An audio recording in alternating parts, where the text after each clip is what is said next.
Hello and welcome to Elflace. Don't forget to like, subscribe, hit that notification bell down below to know whenever I upload. Today I will be talking more about Underhar and the group and how they got out of Underhar by the skin of their neck as a god told them how to leave. So let me get started.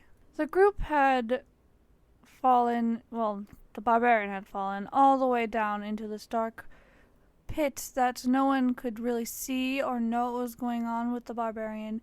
So we stood there for a moment discussing what we could possibly do in this situation.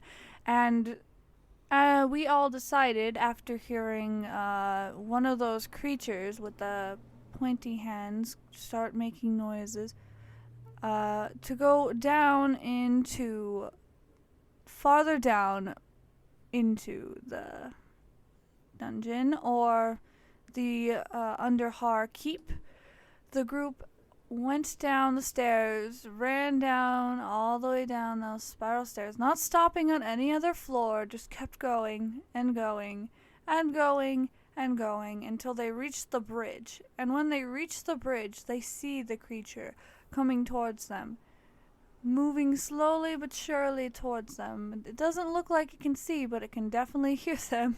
So the group looks at each other and they discuss really quick what they're going to do, and then the wizard just says, "Jump, just jump, trust me." And so they all run, jump in, he casts Featherfall, and as they are falling, they land on the same roof that the barbarian had landed on, and they could not find her, but they found a hole in the roof, and they heard, "Hurry, get inside, you must get inside." And so the group goes into the building with the big hole in it. As they enter, they see the barbarian there, Erin, and she is hiding in a corner and just says, be quiet, the bird is probably going to come back, the big giant bird is probably going to come by again." And the group just looks at her like, "What are you talking about? We did not see a big bird." And then all of a sudden they hear big wings coming up to them. And as they hear that, the bird comes and lands and starts looking around, sticks its beak in, and the group tries to stealthily sneak down into the lower level. And they hide and were quiet, and then the bird flies away, and then one of those little boring creatures that they had run into earlier comes skittering out of the darkness to attack them.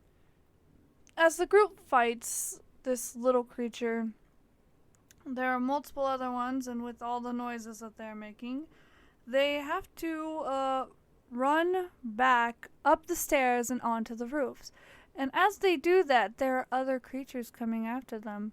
There is another one of those pokey hand creatures. I wish I knew what they were called. I never actually got their name. And then there was another creature that had a really long, elongated mouth that would make very awfully loud, scary noises.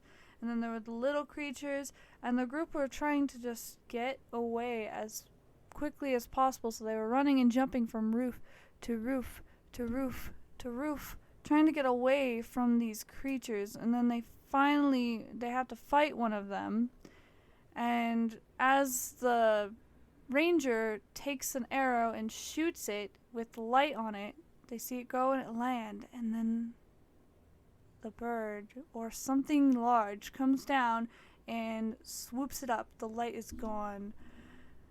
The group ends up taking off and trying to hide in a beautiful looking shop that had very magically carpets and beautiful dowry and things like that. I don't know if dowry is the right word. I think dowry is something else, but it's fine.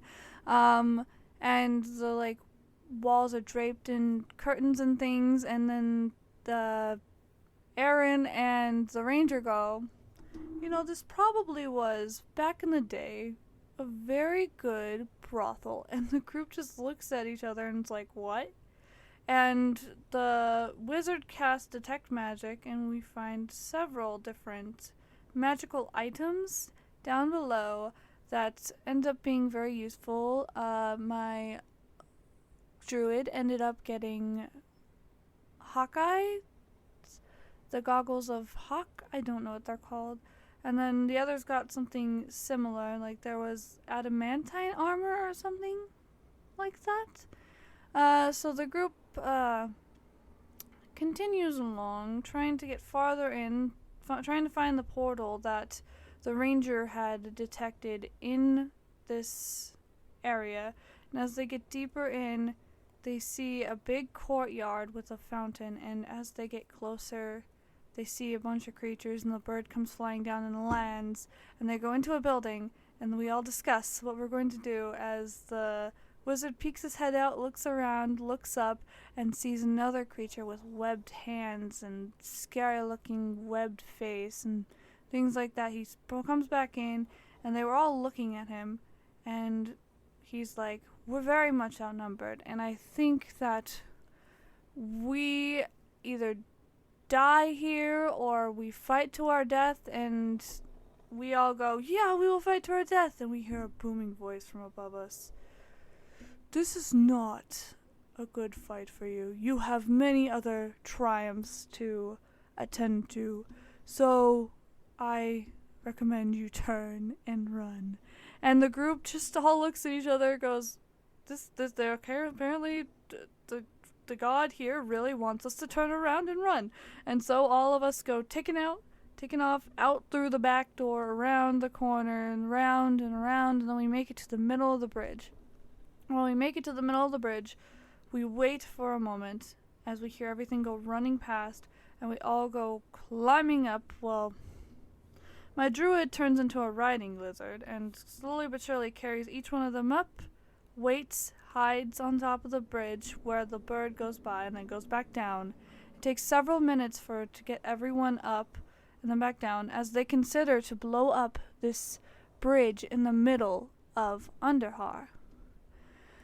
The group ends up not deciding to do that because they want to come back to Underhar, and the group comes and runs out and starts heading back up the stairs, running up all of the stairs, running through all the rooms, heading back outside, and that is where they run into the last of the Hateful Eight, the last couple who exist, and discuss with them and tell them that this is too much of a challenge for the Hunters of Antiquities, and so they must come back at a later time or another millennia.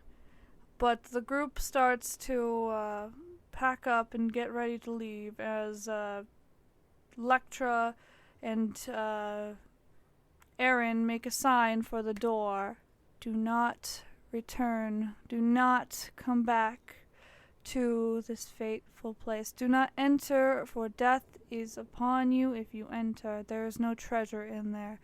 And the group gathers everything as Lectra also starts to create tombstones or headstones for each of the Hateful Eight who had died in this sad predicament.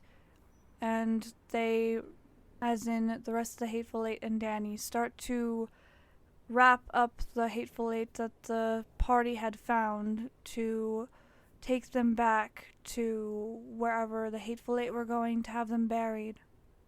And the group packs everything up and leaves, and they were so thankful for that this god, this person, whoever it was, told them to leave in a dire situation.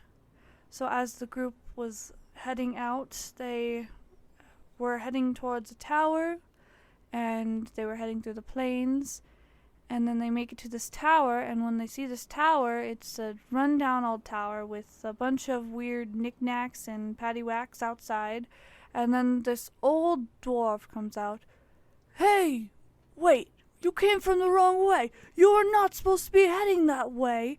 No one is supposed to be going that way or from that way. That is Underhar. It's a deadly, deadly place.